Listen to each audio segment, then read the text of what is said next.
CM Manohar Lal ने बतौर वित्त मंत्री सदन में बजट पेश किया। बजट को लेकर के हमारे सहयोगी अमित शर्मा ने खास बातचीत की है विधानसभा अध्यक्ष ज्ञानचंद गुप्ता से। ज्ञानचंद गुप्ता ने बजट को हर हित का बजट बताया, साथ ही साथ कहा कि पंचकुला को भी मेडिकल कॉलेज की सौगात दी जाएगी। हरियाणा विधानसभा में वित्त वर्ष 2022-23 का बजट पेश किया गया। सरकार की ओर से दावा किया गया कि ये सर्वांगीण विकास करने वाला बजट होगा और इस बजट में सभी वर्गों का खास ध्यान रखा गया है। इस पर हम बातचीत करेंगे।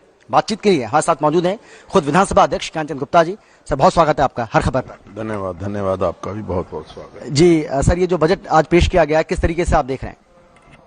देखिए, आदरणीय मुख्यमंत्री जी जो वित्त मंत्री भी हैं, जो 22-23 के लिए आज बजट पेश किया, मैं समझता हूं कि इससे बढ़िया, इससे अच्छा बजट और कोई नहीं हो सकता। हर क्षेत्र को विकास करने के लिए, हर क्षेत्र में विकास के लिए, विकास की दृष्टि से बजट के अंदर पिछले साल से बहुत ज्यादा अधिक प्रावधान किया गया है। आप शिक्षा का क्षेत्र देखिए, शिक्षा के लिए लगभग 17-18% पिछले साल से ज्यादा बजट कोई रखा। स्वास्थ्य की दृष्टि से स्वास्थ्य में लगभग 28% बजट के अंदर बढ़ोतरी की गई है।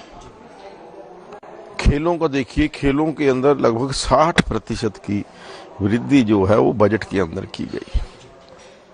ओवरऑल, चाहे वो कृषि क्षेत्र है, चाहे वो हमारे अन्य लोग हैं, हर व्यक्ति के लिए इस बजट के अंदर विकास नजर आता है। और मैं समझता हूं कि जो बजट पेश हुआ है, इससे हरियाणा प्रदेश नई बुलंदियों को छुएगा। विकास के नए रास्ते, नए आयाम इस बजट के आने के पश्चात होंगे।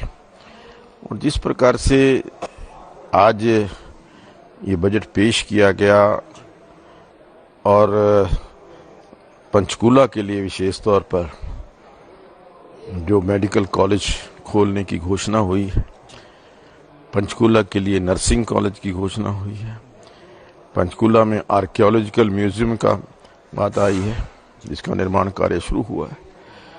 पंचकूला को विकसित करने के लिए जो हमारा मोरनी का क्षेत्र है, वहां पर एडवेंचर स्पोर्ट्स और उसको एक टूरिज्म का हब बनाने का जो घोषणा आदरणीय मुख्यमंत्री जी ने की है, मैं समझता हूं कि ये पंचकूला के लोगों के लिए बहुत बड़ी सौगातें लेकर के आया।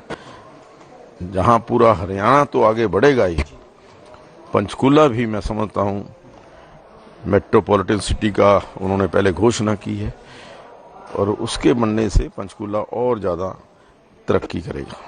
बिल्कुल। सर, ये भी कहा जा रहा है कि सरकार की ओर से कहा जा रहा है कि देखिए, हम हर साल बजट एलोकेशन जो है उसको बढ़ाने का काम करते हैं। इस बार भी हमने ऐसा किया है, लेकिन कुछ लोग ऐसे भी हैं, कुछ जो विपक्षी जो विधायक हैं, कांग्रेस पार्टी हो, इनेलो हो, कुछ निर्दलीय विधायक जो कह रहे हैं कि भाई कर्जा जो है प्रदेश के ऊपर वो लगातार बढ़ता जा रहा है और इस बीच इस तरीके से एलोकेशन करना, उसका किस तरीके से सामंजस्य बिठाएंगे, ये भी एक बड़ी बात होती है। घोषणाएं तो कर दी जाती है लेकिन उनको जमीन पर उतारना, उसमें एक बड़ी चुनौती आती है।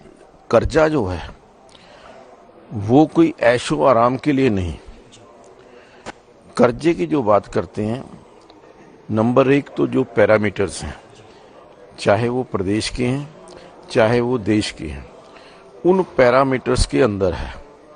हमारा जो कर्जा है बाकी प्रदेशों से, जो मैं समझता हूं कि पैरामीटर्स को कई गुना लांघ चुके हैं, आज उनसे बहुत कम है। और फिर जो हम कर्जा ले रहे हैं वो विकास के लिए ले रहे हैं, ऐशो आराम के लिए नहीं। नई परियोजनाएं, जिस प्रकार से आदरणीय मुख्यमंत्री जी ने कहा कि हर जिला के अंदर मेडिकल कॉलेज होगा, तो मेडिकल खोलने के लिए पैसा चाहिए, इंफ्रास्ट्रक्चर चाहिए। और इंफ्रास्ट्रक्चर के लिए यदि हम कहीं से लोन भी लेते हैं, वो जनहित के लिए है, लोगों को सुविधा पहुंचाने के लिए है, लोगों की सुविधा का ख्याल रखने के लिए है।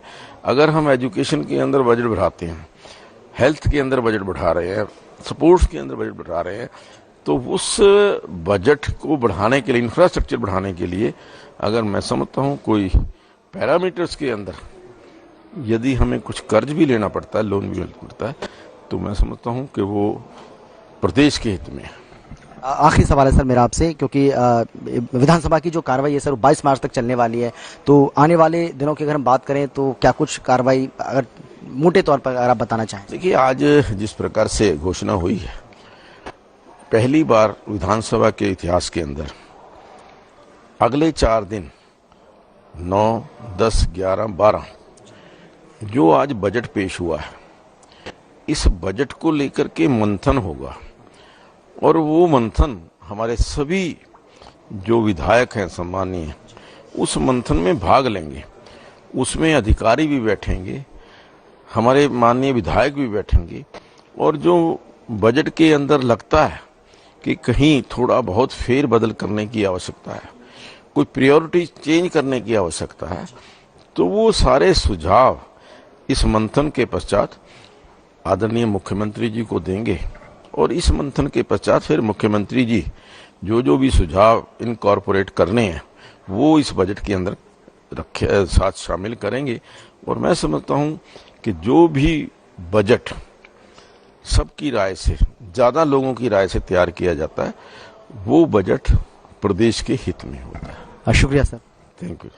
तो ये थे हमारे साथ विधानसभा अध्यक्ष ज्ञानचंद गुप्ता जी, जिनका साफ तौर पर कहना है कि यह बजट आम जनता के हित में होगा, प्रदेशवासियों को इससे बहुत ज्यादा लाभ होने वाला है और इसके साथ ही अब आगामी दिनों में किस तरीके से विधानसभा की कार्यवाही आगे बढ़ेगी इस बारे में भी वो ज्यादा जानकारी यहां हमसे साझा कर रहे थे।